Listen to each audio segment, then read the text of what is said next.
Behold the Lamb who bears our sins away, slain for us.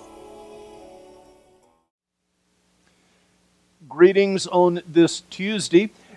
Today, it might be kind of obvious that we are going to have a little bit of a different video than normal. This past Sunday night, we had a worship service, drive-in worship out in the parking lot behind Wesley.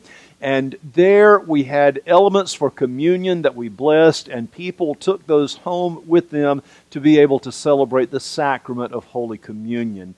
Since then, I have had some feedback from people talking about how meaningful that service was. And I know that a number of you were not able to attend, but if you would like to participate in this, we still have some of those packets of the bread for communion that were mixed up that you can pick up and take home and celebrate the sacrament of communion with your family in your home. The bread involved the various ingredients that are to be mixed and baked. We bless them before they were mixed. And I thought on this video that we might just show you how those elements are mixed. And if you want to stop by sometime and pick up a packet to bake bread with elements that have been consecrated, we have those available. There are both packets of unleavened bread and bread that is leavened. I'm sorry, I said that wrong.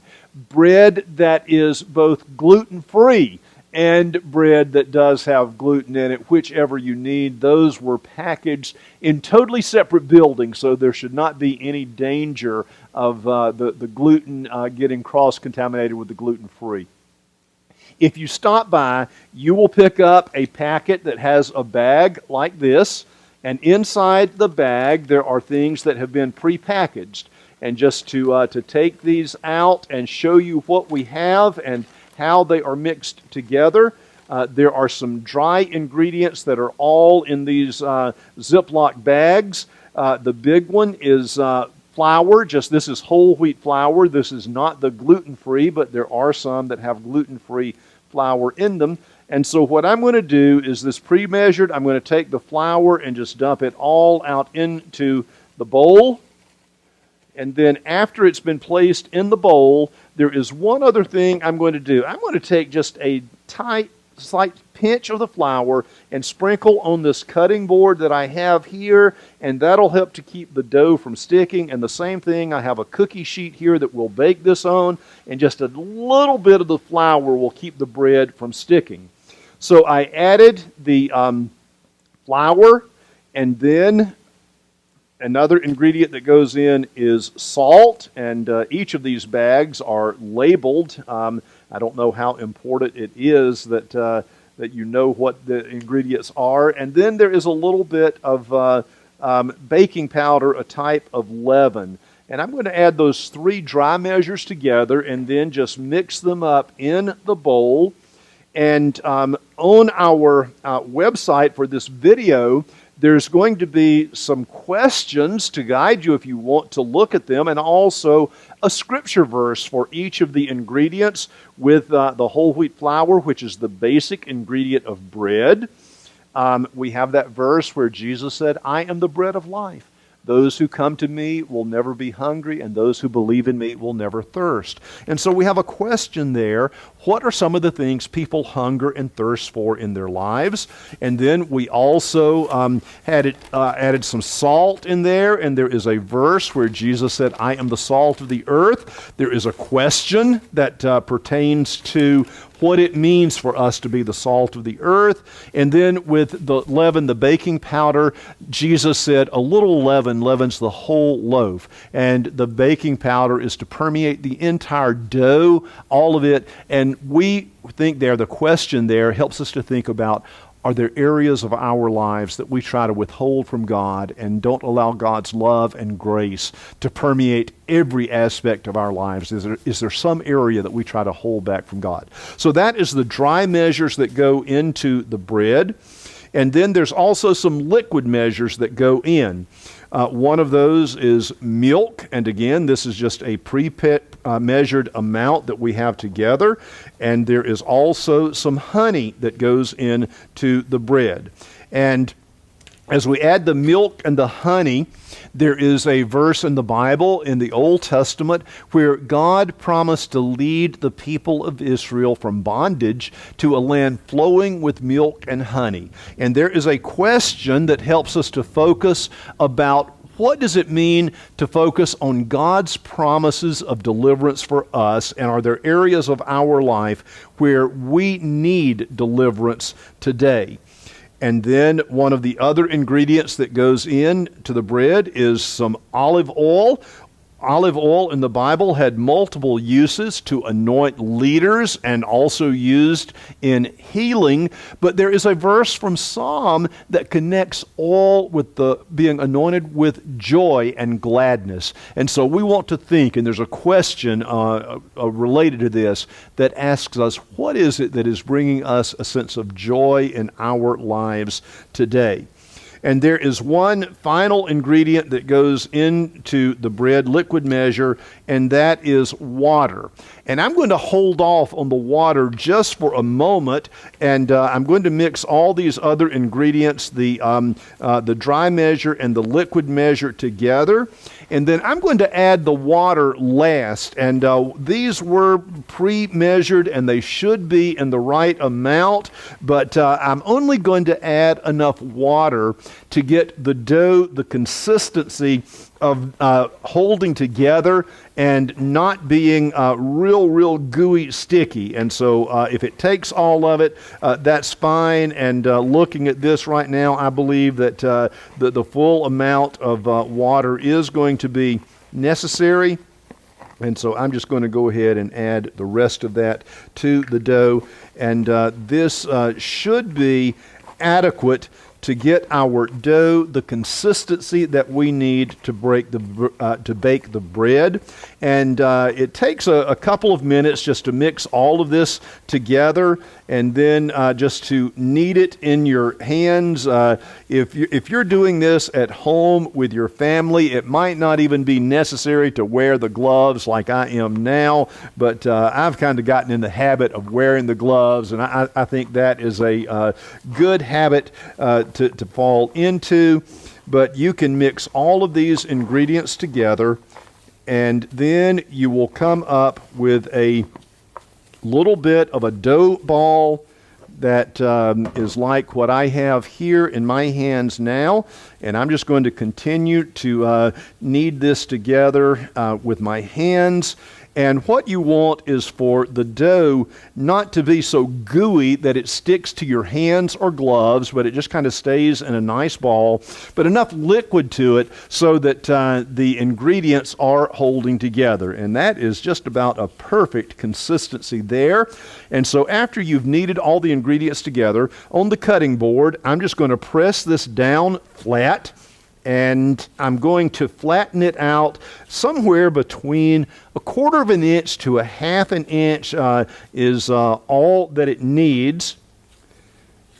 And that is about the right thickness there.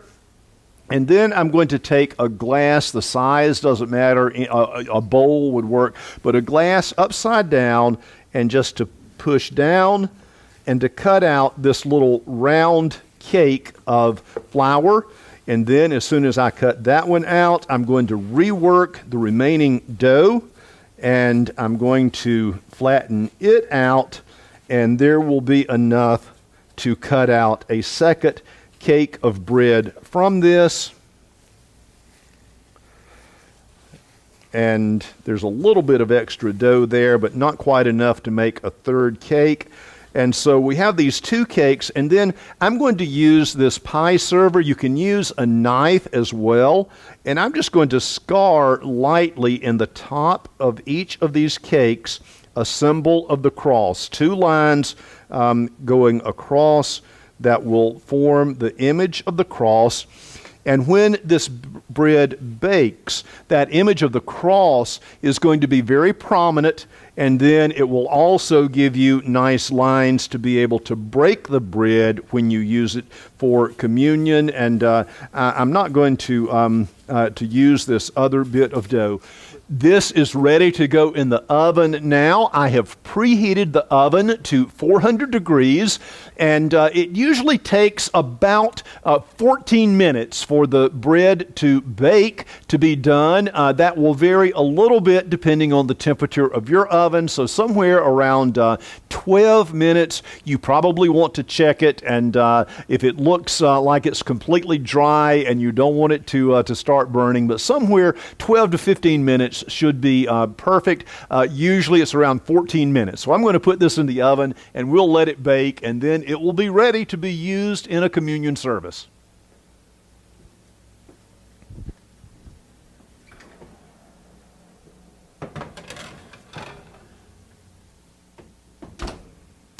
So we will give that about 15 minutes to see how the bread does. So, we now have our bread out of the oven. It has cooled off a little bit, and it makes these little cakes like this. And if you can see, there is a nice image of the cross on the face of the bread where I lightly scarred the dough to give that imprint. And then you can break this, and it will break across those two indentions with a nice image of the cross, reminding us that our Holy Communion points us to God's love and grace that was revealed in Jesus' sacrifice and death on the cross. And at the very center of our hope is what God has done for us in Jesus Christ. And when we gather for a service of Holy Communion, it is a time for us to remember that sacrificial love of God. And as we respond to that loving grace that God has shown to us in Jesus Christ, we are invited not only to do this in remembrance of Jesus' sacrifice, but then to live our lives sacrificially where we show God's love and God's grace to others. I hope that you will take the time to bake the bread with your family. We do have the packets of ingredients available at the church office. There are also some bottles of grape juice that have been consecrated as well, and you will be able to have a service of communion in your home with elements that have been consecrated.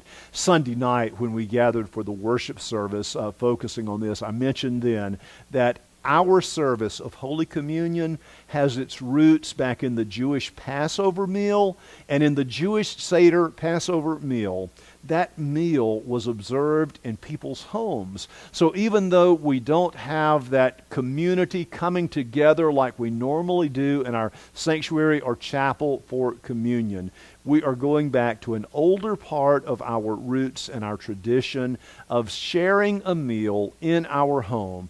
And I hope and pray that being able to participate in Holy Communion in this manner will help you to adjust to the sheltering in and the social distancing that we are still encouraged to observe.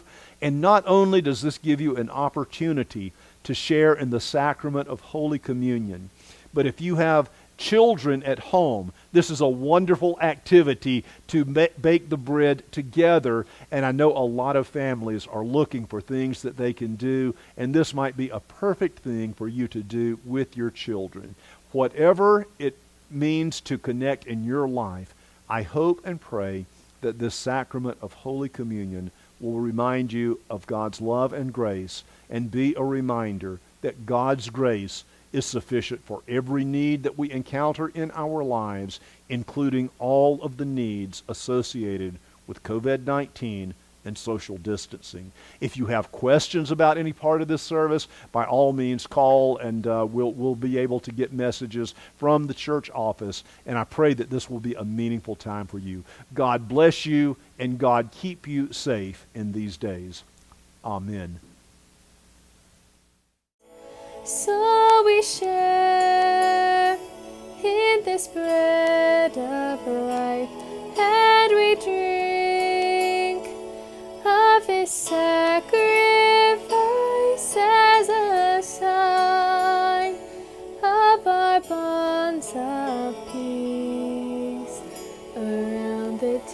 people of the King.